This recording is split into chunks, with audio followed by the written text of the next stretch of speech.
Welcome to Zealots of the Gate, a podcast of Comment Magazine. I'm Matthew Kamink. I'm Shadi Hamid. Together we research politics, religion, and the future of democracy at Fuller Seminary's Mao Institute of Faith and Public Life. We are writing a book together. This podcast represents an informal space where we can talk about how to live with deep difference. Thanks so much for joining us.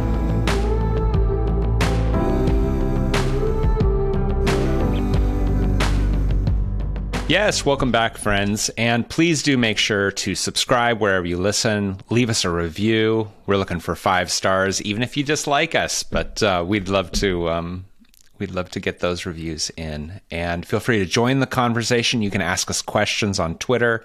Shadi and I are both out there, and you can leave the hashtag ZealotsPod. And you can also feel free to email us. Our email address is zealots@comment.org. As you all know, my name is Matthew Kamink. Shadi and I are good friends, and this is a place where we work out those questions of faith, politics, and culture. And while we are good friends, perhaps we shouldn't be. I'm a Christian. Shadi's a Muslim. I study theology. He studies political science. And yet here we are. Working out these issues. And today we've got a particularly spicy one with a great guest. And so, yeah, Shadi, why don't you introduce our guest and our topic for the day? Yeah, so our guest is Christine Emba. She's a columnist at The Washington Post. She's also recently joined us on Wisdom of Crowds, the other podcast that I do as an editor at large. So we're happy to have her there. She's also the author of an incredible book. And, I mean that. I read it last year and I still think about aspects of it. It's called Rethinking Sex, a Provocation. And it is indeed thought-provoking in any number of ways, and we'll get into some of that shortly. Well, I'm excited about this topic because it's a topic we haven't really addressed here on Zealots at the Gate up until now. At some level, I guess we're going to talk about sex, but not sex as sex, but sex as what it means for society, its implications for politics, what are Christian or Muslim approaches to sexual ethics. These are all things that we'll try to unpack. So I was just thinking a little bit before in preparation for this podcast, and there's a particular hadith that came to mind, a saying of the Prophet Muhammad, which I'd never really thought all that much about. It's one of those things you just hear it endlessly and you take it for granted. But the hadith is, the Prophet says, whoever marries has achieved half of his religion. And, well, I guess there's a couple questions there. Is that really meant to be taken literally? Because if so, I should be a bit worried. That definitely means I'm under 50%.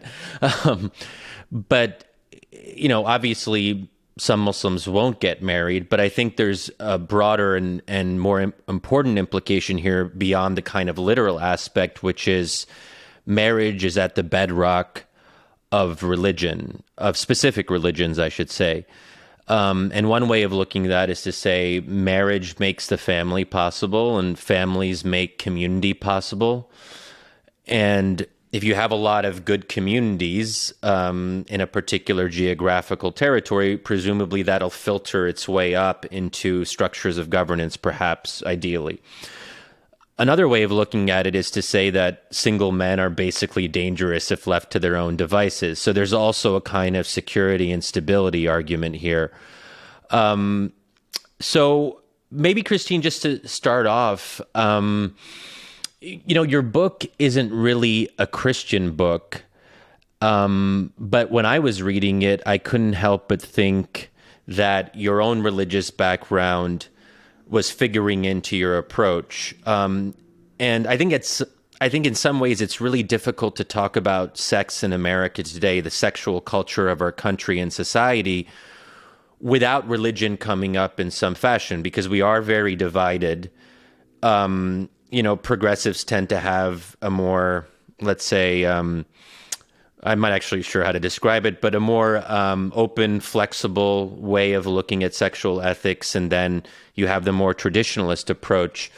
But maybe just to start off, tell us about how much religion matters or how much you think it should matter when it comes to our discussions about sex and marriage and the family. And maybe tell us a little bit about your own Christian background and how that informs your approach. Yeah, that's a really good question. I mean, about me, I can start there. I grew up in a sort of non-denominationally evangelical Pentecostal family. Both of my parents are Nigerian immigrants and very devout. And then in college, actually, my senior year of college, I converted to Catholicism. And so I think both of those kind of faith traditions have had a strong impact on how I think about sex, and also how I think about sex, but also sort of the larger question of morality and what it looks like to be ethically good and good to other people, and like what sort of my idea of flourishing looks like, what we're aiming for when it comes to sex or marriage or kind of anything else about how we live our lives. But you're right, actually. I did not write, I mean, Rethinking Sex, I wasn't writing for a Christian audience in some sense, because I wanted it to be a book that was legible, yes, to Christians, but also to, many of my, closest friends who are secular or not religious, but were still experiencing the sexual landscape as pretty awful and trying to figure out a better way to be. And so I tried, and, the other thing is that we live in a pluralistic society, right? We live in America. And while I may be Christian and hold certain beliefs about sex, I can't necessarily impose those beliefs on other people. But I mean, you could. Well, we don't live in a Christian integralist theocracy yet. But I think that the Christian faith and religious traditions have long had a lot to say about healthy sexuality and healthy relationships. And there is wisdom there that can be translated across divides. And so I think I was trying to do that with the book as well, to give not just Christians a resource, but to give everyone a resource.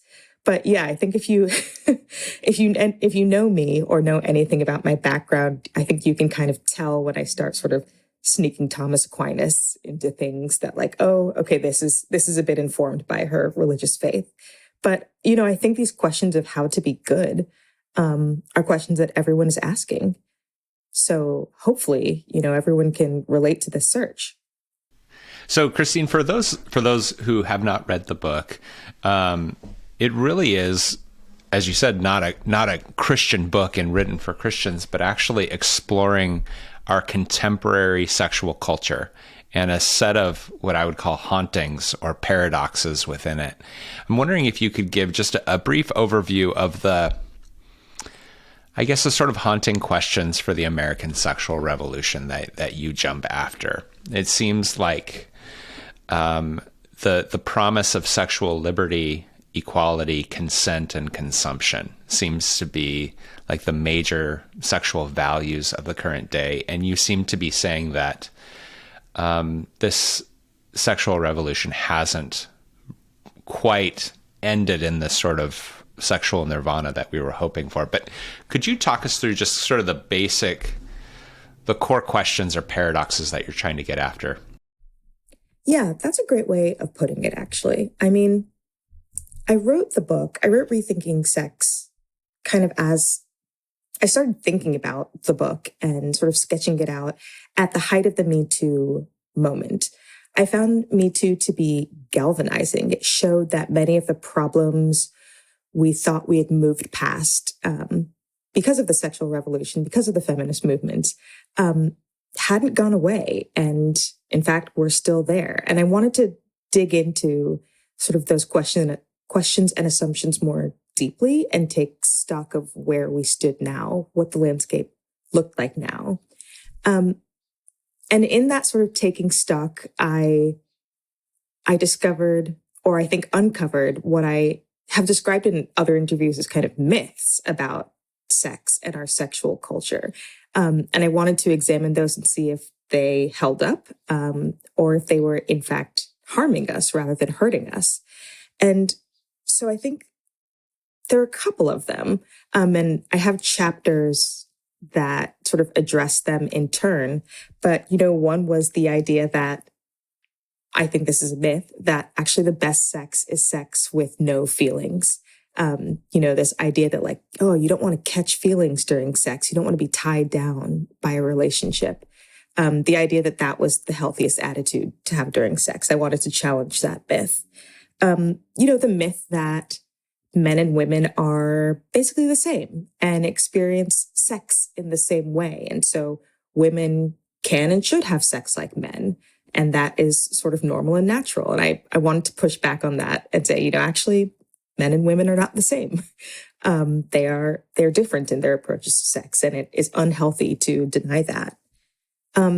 There's also the myth that sex doesn't mean anything, that it's just an activity like any other, like a handshake or, like skiing, something fun that if you take the proper precautions, it goes great and you don't have to think about it anymore. And I wanted to suggest that, in fact, sex is serious. And then there were also kind of larger questions about, whether all desire should be respected or rather that all desire should be accepted. And I suggested actually some desires are ethically worse than others and should not be indulged. Total freedom isn't necessarily the best goal to reach for. And the idea that sex is, totally private and whatever happens between two consenting adults is their business. No one has to worry about it.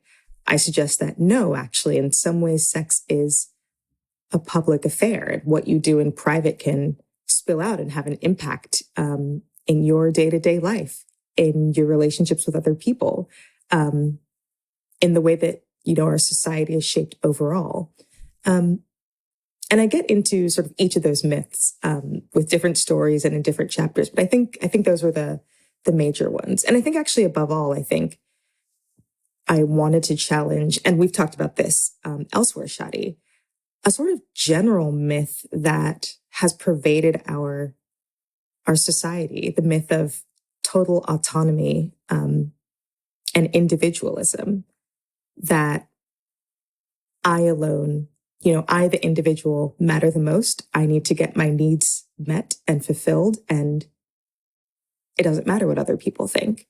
It doesn't matter what effect I have on other people. And I just challenge that idea, I think, over and over again, that we should only be pursuing total and personal freedom. I suggest that we all are bound to each other and we all owe each other something. It does seem like this book is particularly targeted at a section of Americana, which is sort of people in their 20s, 30s, and 40s who are somewhat upwardly mobile, who are on dating apps, who are, sort of very much within sort of the Boston to DC corridor. But, I'm broadly more urban, or as I like to call Shadi, an urban elite. The Acela corridor. I'm out here in the Midwest, I'm with the real America out here in St. Louis. But I think one of the things that comes up in the book and some of the interviews that I've seen with you is this sense of there are whispers amongst this progressive sexual culture that everything isn't going quite as we thought it would. This liberty hasn't quite brought the happiness and fulfillment. And the provocation is maybe this isn't working. And some of your reviewers seem very uncomfortable with this, of that it's not working. But it's very interesting to me how throughout your book you have these anecdotes of these quiet conversations that like this isn't quite working out. And I wonder if you could talk just a little bit about why it is that it's whispered that this isn't working and what's going on there. And maybe just for my benefit, because I haven't read a lot of the reviews or the negative ones. But maybe, Matt, what was your sense of what the major criticisms are of what Christine has said up until now? Because at least to me, it all sounds quite reasonable. And even if people disagree, it doesn't feel like it should be seen as an attack on, the alternative. But what's going on there, would you say? And why people maybe have some of that instinctive reaction? I want to give Christine a chance the expert a chance to speak on this first before I show my cards. Like I'd love her to think about like Yeah, what are they pushing back against? What's really going on, and why are they whispering about it rather than saying it out loud? That this like total liberation of sex, total commodification, the ability to exchange and quickly move on from partner to partner, that it's not working. I'd love Christine to try first at what's going on here. Yeah, well, so a couple thoughts I had while listening to both of your questions. One of the second chapter in the book is actually titled "We're Liberated, but We're Miserable." And I think you hit, that point on the head in your description of, people just being surprisingly dissatisfied by kind of getting what they thought they wanted from the sexual revolution.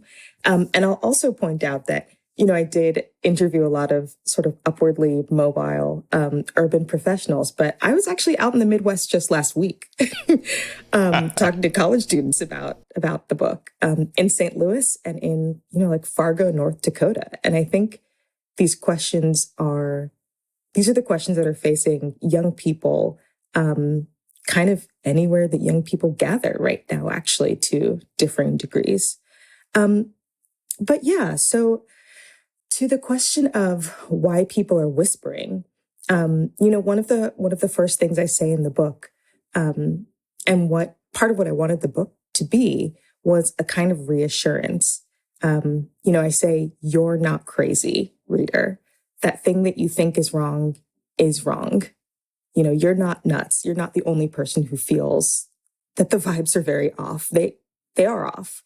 And when I talk to women especially, there was sometimes a sense of almost guilt that they weren't enjoying the scene because they had inherited what I think is actually a sort of twisted definition of feminism, an inaccurate definition of feminism, that suggested that to be a good feminist or to be a good, like, modern person, to be like a real, liberal, urban city dweller, like, you should be having casual sex. You should be like having all of these crazy times. You should be enjoying it. And if you're not enjoying it, you're repressed, or you're like secretly conservative, or there's something wrong with you, not the scene. And so I think that's why it was kind of, these questions have kind of been whispered, because like nobody wants to out themselves as like, oh, the lame prude in the group, or like the bad feminist. And so they just kind of keep it to themselves and think that they're the problem, not that the broader world is the problem. Yeah. I'll follow up on one other thing. The language of the marketplace and economics actually shows up a lot in your book. Speaking about sexual competition and sexual products. And I'm wondering if you could talk to us just a little bit about how you see American sexual culture being commodified, and bodies being commodified, and how economic categories can help us understand what's happening. You're right. The idea of the market comes up a lot. And I talk a lot in the book about how, in many ways, I think the tools that we use to go about dating and relationships now, dating apps and websites, are sort of explicitly set up to encourage the commodification of people. Like Tinder was originally conceived as, it was supposed to look like a deck of cards that you can just kind of swipe through and pick who you like and discard who you don't like. And that you just have to make yourself kind of a marketable, wantable product to succeed on an app like that. And by succeed, I mean like get picked and, go on dates. And I think that dating apps, but also kind of the way that sex has been talked about and portrayed in media, especially the media that like younger people grew up on, like whether it's Sex and the City or those kind of frat bro-esque comedies that were, huge in the 90s and the 2000s. Sex was treated like something you got from someone else, like you were getting something, a good product, or someone was giving something up. And so there was sort of a push to think of sex, of the other person, as something that you get, or you trade up, or you get a better model or something. And I think that's a really unhealthy way to think about sex and to think about relationships. But in some ways, because America is just such a capitalist society, such a market-based society, that mindset leaks into almost every facet of our lives, including our relationships. So on this question of autonomy, which I think is really at the heart of this discussion, there is this idea that if we feel something, it must be true, that we have to follow our heart's desires and live our truth, and things that now sound kind of silly, although I guess people still say it unironically. What do I know? But that kind of rhetoric is part of what we grew up with and have experienced. And I think it's worth asking, do we have immediate access to our own desires? Can we really trust ourselves to know what we want at a deeper level?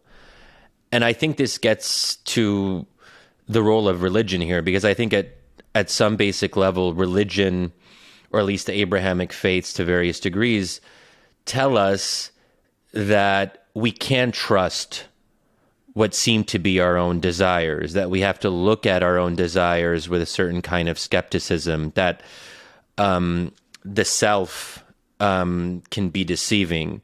And it brought to mind a verse in the Quran that I tend to hear a lot. It's actually the verse that people will cite to you if you're going through something bad in your life, or it's the classic like post-breakup verse. It's verse 2:16, I think. It says that it is possible that you dislike a thing which is good for you, and that you love a thing which is bad for you. Pretty obvious, and it's something that I think we intuitively know, that be careful what you wish for, because you might actually get it. But as obvious as it might seem to us, the three of us, I think it really does go against some of the core presumptions of our pro-autonomy culture, which is about following what you feel. And so Christine, I'm just wondering, how central do you think this is? And if that's really at the heart of this, that does seem to be a pretty fundamental divide. Because if you don't have religion, if you don't have something that tells you to submit to an authority that is higher than you, who else can you trust but yourself? Whose feelings? You should trust your own feelings if that's all you have, if you are the primary unit of society. And it does worry me, because if there isn't a way to resolve that, or if there isn't a way to encourage non-religious folks to see it in this way, then you're pretty much stuck. Yeah, if I could just jump in on top of that, because I had a comment later on that was very much related to this, is this sense, as I was reading the book, thinking about how we have today the freedom to create and make our own sexual identity, to create and make our own sexual ethic, and to create and make our own sexual practice, and to share that with others and to brand it. And there's can be something very liberating about that. There can also be something very exhausting about that, in that we have to make it up as we go. Whereas, traditionally religions have provided us with a sexual identity, have given us a sexual ethic, have given us, certain boundaries within which we can play. And there is a little bit of an exhaustion to this. And I think one of the things that I heard, you tell the story of this woman, it's a disturbing story, who comes up to you at a party and she says, I was having sex with this man and he started to choke me.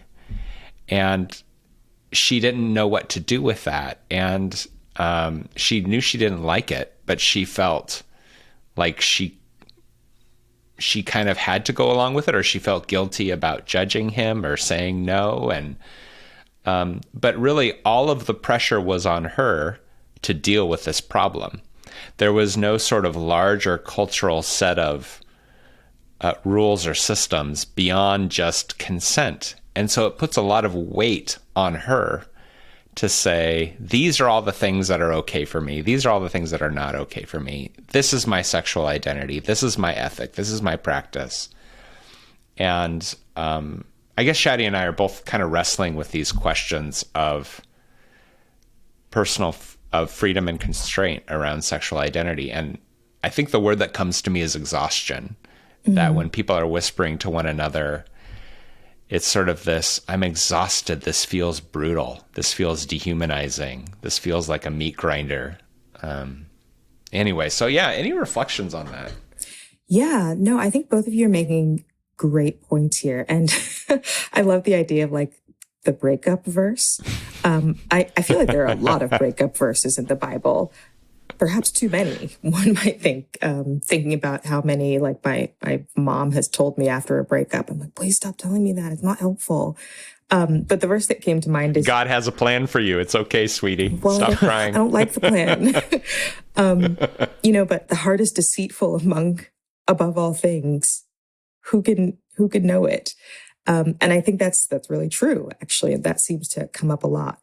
I guess to Shadi's point, I think that, and I write about this in the book, the 20th and 21st century, there was kind of a drift towards a sort of Freudian view of the self, in which repression was like the worst possible thing. And if you like repressed your feelings or repressed any desire that you had, it would sort of like curdle within you. And so to be sort of a healthy, self-actualized person, that meant expressing your desires and pursuing them, and seeing them through, whatever your desire happened to be.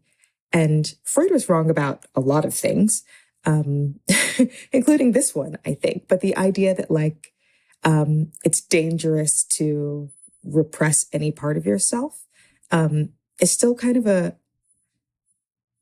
it's like one of the leading laws of our current sexual culture. And that often means that like, you have a sort of out there desire. You shouldn't be judged for that desire, actually. In fact, you should just find a healthy way to pursue it with consent. And that will actually be good for you. And I suggest, in the book that actually there are some desires that you might have that just you don't need to pursue, actually. It would be better, in fact, if you didn't pursue them.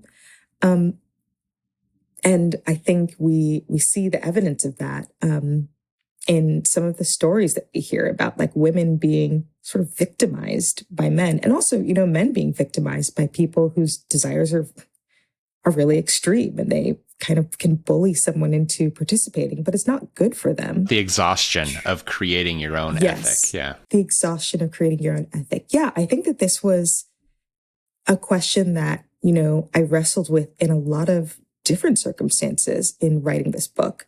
And I think that exhaustion is a thing that's happening. So I spoke to the ethicist, Fanny Bialik. She's at Washington University, and she gave me sort of a great metaphor for this problem of the dinner party. One of the reasons why people enjoy dinner parties is because you kind of know what you're getting into, but there's like enough space that exciting things could happen, but like nothing terrible is going to happen. Like there's space, you're going to go there, you're going to eat food, you're going to use a knife and fork. You might get to talk to interesting people. The food might be different from what you expected, but you can feel pretty safe in knowing that like nobody's going to suddenly stab you in the heart with a knife, because that's not what you do at dinner parties. And so that sort of sense of knowing what the norms are makes it possible for you to have enjoyment in that setting. And she contrasted that to our sexual landscape, which suddenly seems like a dinner party with no rules or no norms at all. Like anything could happen, when you go into an encounter with someone. Like it could be really nice. Maybe they'll kiss you, but maybe they'll also like strangle you while you're having sex. And that's really frightening, actually. And so there's always like a little bit of a sense of like, I don't really know what I'm getting into. Like I'm a little bit worried. I don't know where this is going, because there are no guardrails. There are like no rules to depend on. And that is exhausting, like kind of constantly having to rebuild sort of the sexual landscape for yourself in every encounter is a lot of work, frankly. And that leads to another paradox that I think you point out, that sex is more available, it's more free, it's more accessible via technology than it's ever been before. And yet we read stories about the sexual recession, that we're actually having less sex now. Can you talk a little bit about why that might be, or what are your sort of leading theories on why we're having less sex? Yeah, well, I mean, actually, I'll go back to this open landscape metaphor a little bit more. I think that this idea of like there being no norms and sort of no guardrails and that being exhausting, I think is actually particularly exhausting for women and young people in some sense. Like when there were stronger cultural norms or religious norms around sex, it was easier to say no in some ways to something that you didn't want, because like there was kind of an easy fallback excuse. Like, no, I don't want to have sex because I might get pregnant. Sorry, I don't want to do it. But like, that's not really, it's felt that like, you know, there's contraception now, so that's not really an option. Or right. Or my parents will get mad at me, or the town, what will the town think? Exactly. Or whatever. Like there's a variety of other people you can blame. I don't want to have sex because I'm religious. Or God. You said God doesn't want me God to. will get mad at me. Like there's other people you can point to say no. It's not all on you and your personal preference, right. I guess. And it is actually, I think, a big ask to, you know, ask a younger person, especially, to be sort of fully on top of, you know, their desire and able to speak up in every circumstance and sort of recreate guardrails for themselves in every instance. Like that can be really hard. And I think that's part of what we're seeing. And I do think that sort of that does lead to kind of a sex recession in a sense, because if the idea of having sex has begun to feel really fraught and like potentially unpleasant, like you're always like walking into a situation you like don't know what's going to happen, but like if it's anything like last time, it's going to be crazy and uncomfortable. Like why would you do that? It makes more sense to just kind of like sit it out. But unfortunately, that also means people are not getting into relationships and they don't end up forming the families that they really want. And they end up lonely. And I think there's also, just to kind of use the capitalism metaphor, you know, in a free economic marketplace, there are the haves and the have-nots, and a lot of the benefits accrue to an elite at the top of the pyramid, and then, you know, other people don't get as much, and then you have a real gap. And there's a number of studies to this effect that the people who are most successful on dating apps, it's a relatively small percentage of you know, men, and then there's the people who don't seem to really get a lot of matches and that sort of thing, and you create these gaps between people who are participating in the sexual marketplace, and some of them decide to withdraw entirely or give up and so forth. But, you know, I want to just maybe push on the point about what to do about autonomy and desire, because it seems to me that religion is the only way it's the only thing that allows people to move beyond themselves. I mean, you could just decide to move beyond yourself, but I don't know if that's going to be very effective on a mass scale. And I want to just push you, Christine, a little bit to kind of see how willing you are to center religion or Christianity in this. Do people need Christianity or whatever else minority religion in America to actually move beyond their own desires and find a way to constrain themselves? So I don't think that one has to be a practicing religious person to be good, to behave in a moral and ethical manner. I think there are lots of, you know, secular people who are trying to do the right thing and trying to care about other people. I do think, though, that the sort of religious framework helps to give people a reason for behaving well, and a reason why they should do something that's hard instead of taking the easy way out. I think it can help give that action much more of a grounding force and support. Okay. Yeah, I mean, as we look at the statistics about how America is becoming more secular and religion is losing its cultural power in a variety of different sectors of common life, it's sort of a hanging question of how will secular culture contribute to more healthy patterns of sex that contribute towards the sort of self-giving generosity. And there's a word that hasn't come up in this discussion that I would just want to note, the word sin. I don't think we've mentioned it up until now, because it's not just a question of aspiring towards good ethics or a better way of being. There's also the punitive aspect, which, we don't love to talk about in terms of religion as much anymore, but it used to be quite central. And I would say in Islam, it still is central when talking about sex, that one of the major sins in Islam is what's called zina, which, is extramarital sex. And there are distinctions between premarital and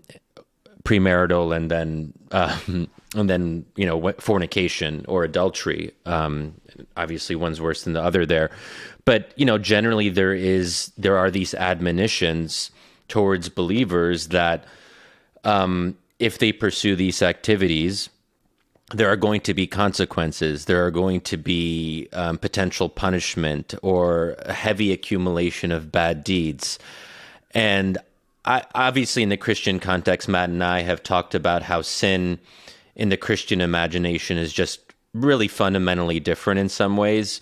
But I'd be curious if either of you have reflections on where the role that sin plays in Christian sexual ethics. I think one of the underlying ways in which not just Christianity, but kind of any religious tradition has been really helpful and important in trying to set up sort of our ground rules and guardrails around things like sex, is that they are moral traditions, and they sort of give an explanation for why some desires are worse than others, or why you should treat people a certain way. The idea that every human person has dignity and is made in the image of God. If you believe that, then it does make sense that I shouldn't treat other humans badly because I am disrespecting that fact. And the path is pretty tight and clear there. And I do think that it's harder to come up with a justification for why you should do one thing and not the other if you don't have kind of the backdrop beliefs that religion can give you in that sense, that there is a good and a bad, that humans are a certain kind of thing, that sex, say, actually has a certain telos, and there is a specific good associated with sex. And I think in a secular context, people kind of try and backfill that or work to backfill that and sometimes end up in similar conclusions as sort of the religious conclusions. But, it would be easier, I think, to just start from those basics and work your way forward. So I think you are onto something there. And what about sin? Christine, tell us about sin. What about sin? Yeah, I mean, well, again, that's sort of a moral concept, right? To be able to say some things are bad, some things are sinful, and that's why you shouldn't do them, is a real justification that I think religious people kind of have and understand, and that it's harder to work your way back to if you're not religious.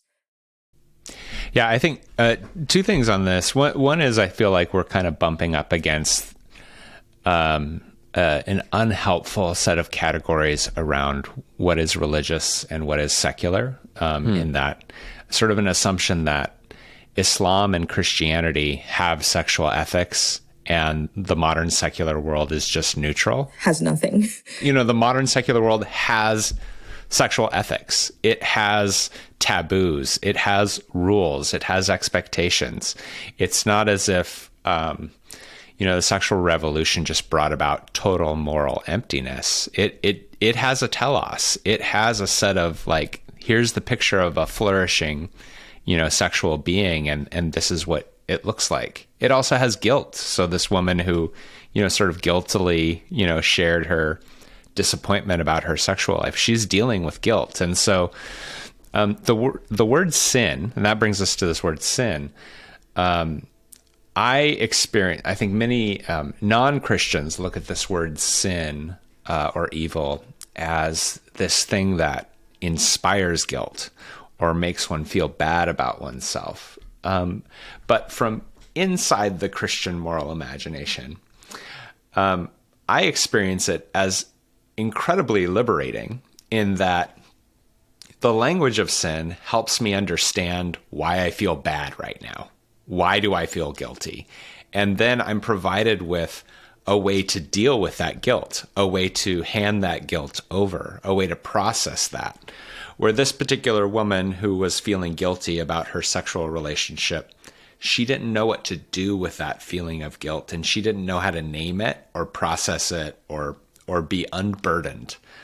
And so for Christians, the language of sin helps us say, okay, here's why I'm feeling this way. Here's why this practice that I've been engaged in, whether it being lying or stealing or hitting people or whatever, here's why it's not making them happy or me.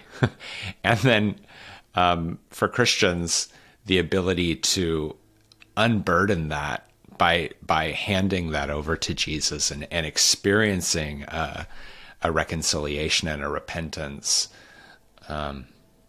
and a restoration is sort of this ancient Christian process of healing, of naming pain, naming disruption, saying, it shouldn't be this way.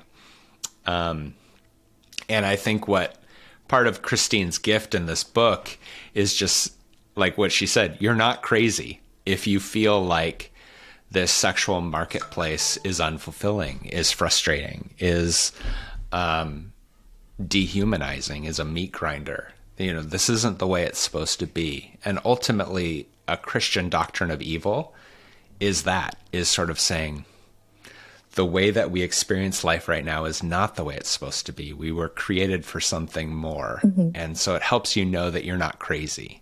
I guess that's how I'd enter into that. But Christine, my Catholic sister, you can feel free to edit that if you like. I think that's really right. One of the things that I talk about in the book a lot is the question of consent, and how consent has kind of been set up as the only working ethic that we have around sex. And the idea that if two people have consented to something, if they both come to this kind of handshake agreement that nothing that they do is wrong, as long as they've agreed to it. And I suggest that consent is actually too impoverished to be an ethic, because it's a legalism. It's a transactionalism. It doesn't actually, there's no content to consent in a sense. You're agreeing to something, and that's like a transaction. But it doesn't say anything or have anything to say to the thing that you're agreeing to, whether that thing is good or bad or what effect it will have on you. It doesn't ask you to sort of think about, where the other person is, or what the other person's sort of personhood is like, or what is the ethical valence of the thing that you have agreed to do. It stops short of asking those moral questions and giving space to suggest that, maybe something is sinful, or maybe something is bad, or maybe something is good. It sort of prevents you from making those distinctions because it stops too soon. And so if you only have consent as sort of the marker of whether things are good or bad, there is a sensation And I talked to a lot of young women, especially, who felt this. They might have consented to something and then it happened and it felt bad to them, or it felt immoral, or they didn't like it, but they felt like they had no grounds for complaint in a sense, because well, consent was given. I can't judge anything past that. I'm not allowed to. And so they kind of take that feeling of sort of guilt or hurt into themselves. And it's just well, I did something wrong. It's my fault. I didn't ask enough questions or something. Yeah, and that leads us to the sort of closing of your book, which is arguing for I think what I termed it as a sexual hospitality, a concern for the other, a desire for a covenantal experience. I think what I would argue. Yeah, I think that was what you're hinting at or haunting at is core to the Christian sexual ethic. Now, in my own space of Protestantism, you have sort of more right-wing Christians and left-wing Christians. The more right-wing ones will speak of sexual ethics in terms of a list of don'ts, a list of things that you shouldn't do, or a list of sins. And those on the left will, sort of bless human sexual desires, affirm them, and encourage you to self-actualize, that the glory of God is a human person fully sexually alive. So, but it seems to me that a core to the Christian sexual ethic is that of love, of caritas, that self-giving, and that's what I see you hinting at there. And I really appreciate that. So that part of it's not so much a question as a thank you. And so it leads me to this question about how you show up as a Christian in public life, which is sort of a core question of this podcast. And the voice that you chose for this book, and that you often choose in your public presentations, is one of you're quite subtle with your Christian faith in the book itself and in public life. And your Christian faith, I would say, it sort of haunts throughout the book in this sort of question of, is this sexual ethic working out for you? Maybe we need some constraints. Perhaps there are some sexual desires that are bad. And in some reviews from Christians that I've read, they have criticized you for not being more explicit about your Christian faith, more laying it down. Here's what the Bible says, come to Rome, convert and be well. So there's this yearning for you to be more explicit, more direct. And I'm wondering if you could talk a little bit about the choice that you've made, not only in this book, but in your career as a columnist for the Washington Post, to be a bit more subtle, a bit more haunting, a bit more curious. Tell us just a little bit about that choice for you. Yeah, I was going to say, you asked this a little bit earlier in the podcast, or maybe Shadi asked this, what critics have said. But yeah, that's actually it. I was kind of surprised that some of, I think, my most negative reviews, there weren't many, I will say that, were from, Christian publications who were like, why doesn't she just, come out and state the biblical ethic of marriage?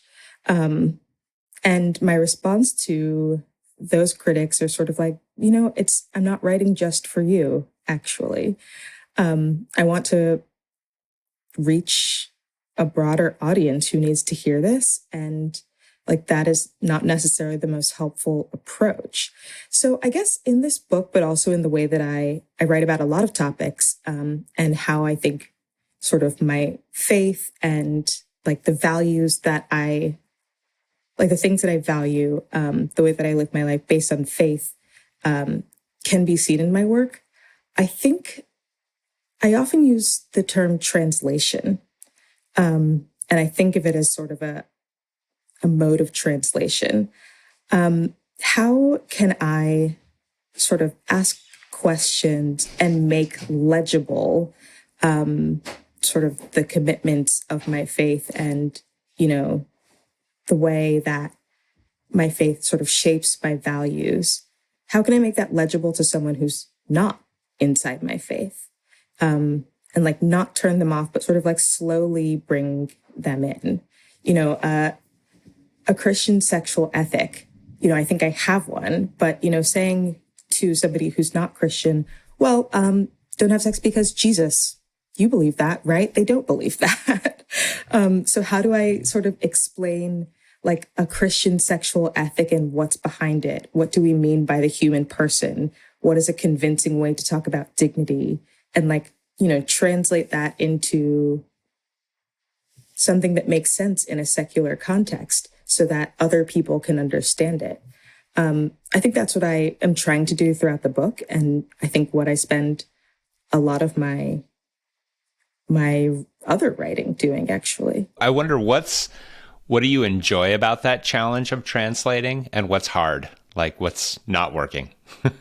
I mean, the first and kind of maybe most obvious thing is that I like being able to share sort of my faith and beliefs with other people who may not, agree with some tenets of Christianity, but who I can get to appreciate, something like Catholic social teaching or even a Christian sexual ethic, and like seeing that make sense to them brings me a lot of joy. And being able to then like have conversations like this, not just in a religious environment, but with anyone, I find that beautiful and also fun.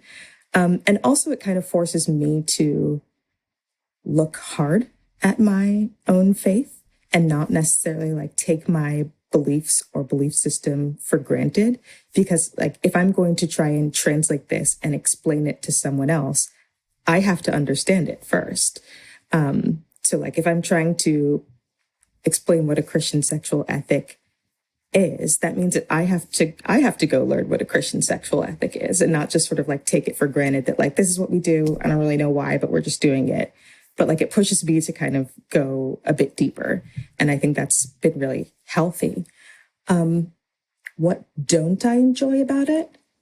Sometimes the process of translation can be tedious, I guess. And I can be like, why don't you get this obvious thing? Like, why don't you agree with me?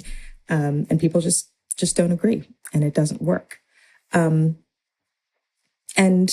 sometimes I find it frustrating and kind of saddening to sort of like try and explain why like a Christian worldview on something makes sense.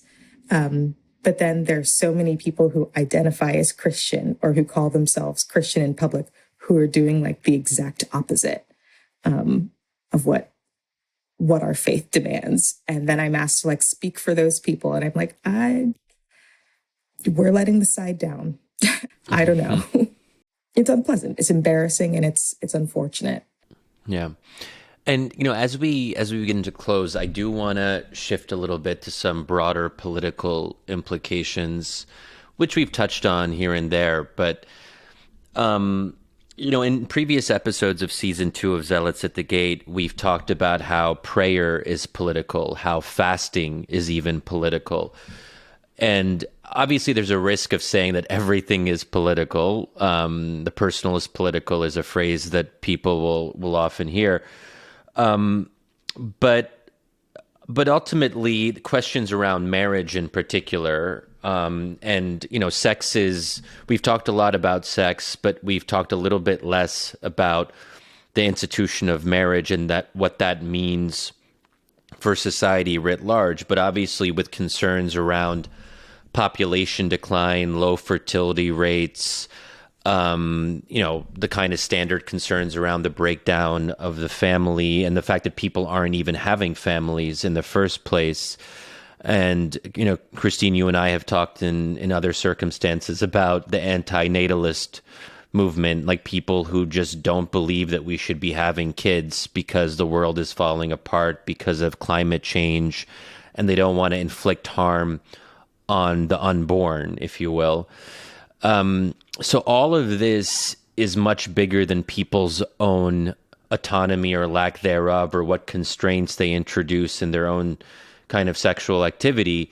It's in some ways, not to be too overwrought here, but it is about the future civilization. And that's why Christians and Muslims as kind of creators of empires in the pre-modern period of groups that have fashioned very successful civilizations did see the question of marriage and family as central, because they understood that to be a successful civilization, you really had to have something to say, and it had to be important. So, I don't know where I'm going with all that, just to say that, how do we save civilization, I guess? But how political is this to you? Because Christine, you don't seem, we're friends, and I don't get the sense that you see yourself as a particularly political person, but what you write about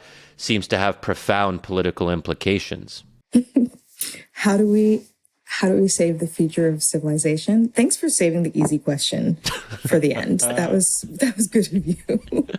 I feel like one thing that sort of that echoes throughout the book is like the idea that sort of like, think of the Joker in your head now. Like, we live in a society, right? Like, our actions are not just our own. What we do affects other people. And I'm just always like pushing people to be aware of that and to think about that. How are these questions political? I mean, it's a political question whether you think that marriage is valuable or not, because there are like political implications, the legislation that you would pass to, support marriage and family, or the legislation that you won't pass because you don't think it's important. There are arguments about sort of fertility rates and like whether we should be having more or fewer children. Like, the political implications of that are exactly what you say. The political implications of what our sexual culture looks like, they show up in, the sorts of people that we elect, the sort of behavior that we tolerate or encourage. The personal is very political, especially in, I think, the space of reproduction, sex, and family life. Like, sex and marriage are like the ways in which we continue to produce society, make sure our society continues. So of course they're political questions. I think that it's not always like healthy to put everything into like a directly political stance, I guess, because that is just not how people sort of live their lives. Like, when you're asking someone out on a date, you're not thinking about like, oh, what are the implications? What are the political implications of me taking this girl out for a drink? Speak for yourself, Christine. Fair enough. I'm not you, Shadi. The future of humanity depends upon us consummating this relationship, right? Oh yeah, don't say that. That's a pickup line that'll save not that work. for at least the third date. I don't think that that the political has to be at the forefront of every question. But all of these questions are political. I mean, just to hop in here, I think there's a number of theologians who've argued that the family, that having children is fundamentally an act of hope. It has a telos, a belief in the future. And when a culture loses hope, when it loses a deep belief in the future, families and children, that sort of shows up. And I think there's something to be connected to that, to our sort of sexual recession that has happened as well. So I think that there is a search for, I would say, sexual hope. And it leads me to this like deeper question I've been asking as I read your book, Christine, about, is sex too important to Americans or not important enough? And how you think about that. Are we too obsessed with sex? Do we expect too much from it, or not enough? How do you think about that? I think we both care too much and too little about sex, actually. On the caring too much side, I think that this is a flaw in both sort of religious and non-religious circles. This idea that, to be a fully realized human adult, you ought to be having sex, and not just sex, but like the best sex of all time. Like, you've got to be out there doing it. And if you're not doing it, like, something's wrong with you. And even in some ways, like in a mindset that I've unfortunately seen in Christian circles, where like space is not necessarily made for single people. And it's kind of like, well, if you're married, once you're married, then you are a real member of the community and you're having sex and it's blessed and it's awesome. But until then, like, we don't really have anything to say to you. That like kind of really overweights the importance of sex. Also the idea, and, you know, I think some spaces that like, some religious spaces that like, if you do one thing wrong in sex, like if you fornicate one time, like you're going to hell. I think that puts like a little bit too much weight on a thing that isn't like actually necessarily the most important thing in life or in your relationship to God. On the other hand, do people take it unseriously? Yeah, there's this idea, like, you know, I was mentioning before, this idea like sex means nothing, right? It's just like a hug that lasts extra long. Like, it doesn't have any content. There's no telos to it. Is sort of downplaying the importance of what sex actually is, which is something serious and, in fact, sacred and meaningful. You said, Christine, that fornication isn't the most important thing in the world, but it is pretty important in the context of a marriage, which is why oftentimes marriages will fall apart when a spouse cheats. And so I'm just curious what you meant by that. Because, I mean, there's also a risk of going in the other direction. If no particular act is decisive, then it could have the risk of giving people a green light or a yellow light, because they might say, well, it isn't the most important thing in the world. God will forgive me. This is just one moment of weakness. And maybe this is, you know, directing us in a little bit of a different direction, but can you just maybe say more about how you would view like the role of fornication in the context of marriage, and to what extent people should actually feel really strongly about it versus having, I don't know if you were suggesting a more kind of forgiving approach, but of course forgiveness is part of our respective traditions in some fashion. Yeah, no, I mean, I think what I was saying is that, you know, there are a lot of sins. There are a lot of things that people should be doing that they don't, or do that they shouldn't. And elevating sex and like questions of sex to like the most important, like this is the most important thing to focus on, means that you can leave a lot of other things by the wayside. You know, a church that, you know, only cares about sort of sexual sin in its members, but doesn't really care about how we treat the poor, you know, how we care for children. Like, are we supporting the widow and the orphan? They're just like caught up in only thinking about sex. Like that's a problem, unfortunately. That's overweighting sex to the detriment of the many other things that a faithful person or community should care about. Makes sense. I think you were also hearing sort of this I find a lovely paradox within the Christian sexual ethic. We're hearing it from Christine in that you do want to take your partner seriously as someone who is made in the image of God, who is deeply valuable, as someone for whom God would give anything for. And you want to hold that person as valuable and that act as valuable. And yet also a Christian sexual ethic should involve a lightheartedness, a playfulness, a joy. You know, we Christians will say, I have freedom in Christ. Jesus has set me free. And that has implications for how Christians should approach sex, in that it is right and good for there to be a playfulness to sex.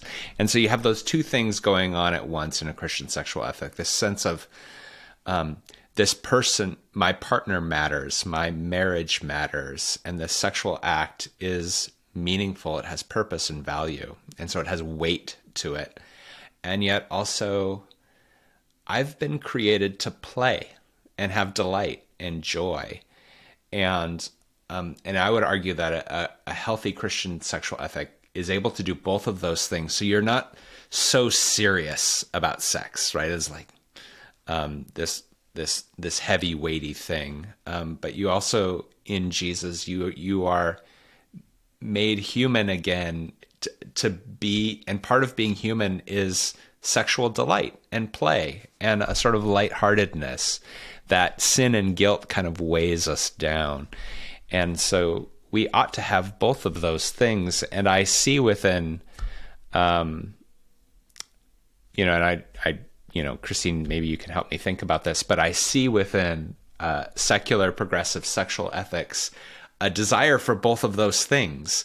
We want to take women seriously and their value and their bodies and their agency and their rights not to be abused and assaulted. We want to take that seriously. We also really want sex to be fun. And we don't know how to hold those things together in a sort of progressive secular culture. And I personally find the Christian sexual ethic helps me hold those things together. But I kind of hear my secular neighbors wrestling with that. And I don't know if you hear that as well. Yeah, I mean, just if sex means everything, then there's like constant pressure to be having it and getting it right each time. And like living up to some expectation that is like high but sort of unclear. And if sex means nothing, then that is often an excuse that people can use to like treat people badly because it's like just another act. It doesn't really matter that much. And I think that neither extreme is true. And I mean, Shadi, you asked about sort of like fornication in a marriage and like, yeah, that is important. But I think like an example I would use there is that like, is it a healthy marriage if like you only think about your sex lives and like you make sure that your sex life is really good, but like you're not paying attention to your finances, you have kids and you ignore them, like you don't know where you're gonna, if you can pay the rent next month, like you haven't decided where to live, but the sex is good. Like that's not actually an ideal marriage. An ideal marriage is one in which like that is a very important part of your relationship, but there are also like many other aspects of the relationship that are important too, and you don't only focus on one to the detriment of the others. Yeah, makes sense. And if you'll just indulge me, Christine, I have maybe just a final question, and then Matt can bring us to the promised land after. But we've talked a lot about sex without necessarily saying much about abortion, and we've talked about our secular neighbors and how they might perceive some of these arguments. And it makes me wonder if you're reaching out to these audiences and you're trying to tell them something about Catholic social teaching or the Christian social ethic, sexual ethic more broadly, they might say, "Oh, Christine, this is all well and good, but if I embrace Catholic social teaching, it means that I have to betray something very important to me on the question of reproductive rights and access to abortion." And I think for a growing number of young people in this country, particularly young women, this is a non-negotiable. And Catholic doctrine does seem to be, somewhat inflexible when it comes to at least parts of this debate. And with evangelicals, it wasn't always this way, and that's a broader conversation. But today, most evangelical traditions also take a pretty restrictive line. What would you say to those people if they want part of what you're talking about, but they can't go as far as they might go because of the abortion question, really? I think it's important to meet people where they are. And, moving them a couple steps down the path to a better sexual ethic, even if they don't sort of get all the way there to like embracing every Catholic teaching, is better than, not moving them at all, for sure. And I do think that there is, I don't know if I would say growing awareness, but it is interesting to think how sort of the Vatican maybe got it right on the question of sort of contraception and abortion. If you sort of look at how the availability of contraception has made it, that much harder for, as we talked about before, women to say no. If it's made it that much harder or that much easier for sort of men to kind of skip out on their responsibilities, because they assume that like, well, if something happens, she'll get an abortion. It doesn't have to be my problem. It's on her. Or like, she wasn't taking birth control. Like, that's kind of her fault. Or like, be very casual about something that is actually pretty serious. I think some people are like becoming a little bit more sort of awake to the downstream consequences that those decisions might have. They weren't before. But pre-Roe v. Wade was also pretty dark in some other ways in terms of, not having options, forced pregnancies. There is also considerable social fallout to the previous sexual regime, if you will. Oh, yeah. To be clear, I am not actually, I think the feminist movement was really important. And like needed to happen. I identify as a feminist. I think that there were, a lot of sort of mores and problems that needed to be faced and overturned. But sometimes you do have to wonder like how far the pendulum has swung, and like the delta between what we thought movements like the feminist movement and the sexual revolution would achieve versus what the delta between what we thought they'd achieve and where we actually ended up, and like kind of trying to figure out what happened in between. Yeah. Matt, final thoughts? Oh man, I'm just so appreciative, Christine, of this. And I think, as we said, this is our first foray into sexual politics, and there are some important distinctions between talking about sexuality and sexual practice and, of course, politics and political practice. But ultimately, it seems to me what we're reaching for here is what do we owe one another, and how are we to handle our neighbors, and the casualness with which we handle our neighbors sexually or politically has a real fallout for our cultural life together.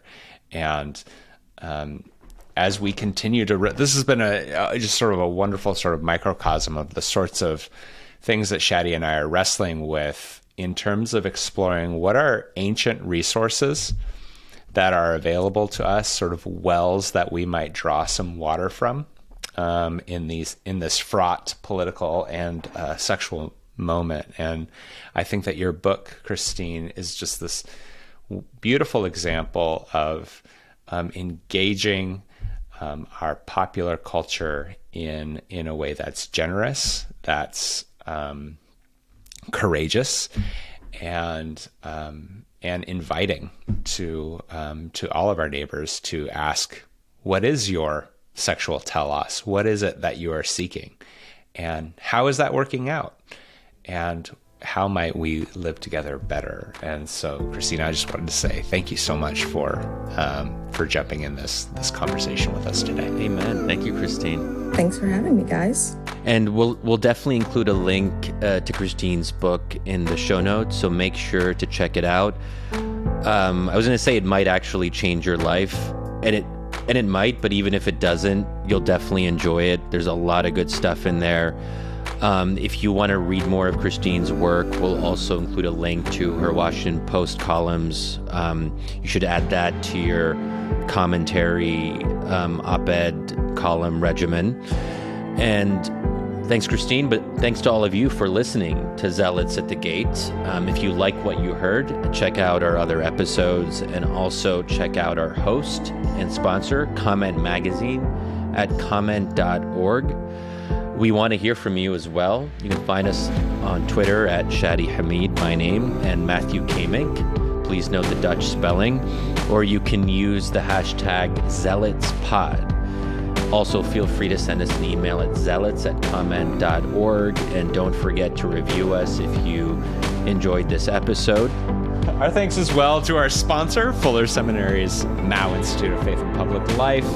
Zealots at the Gate is hosted by Comment Magazine. It's produced by the wonderful Allie Crummy. Audience strategy by the almost wonderful Matt Crummy. Editorial direction by Miss Ann Snyder. I am Matthew Kamink. And I'm Shadi Hamid. Thanks for joining us.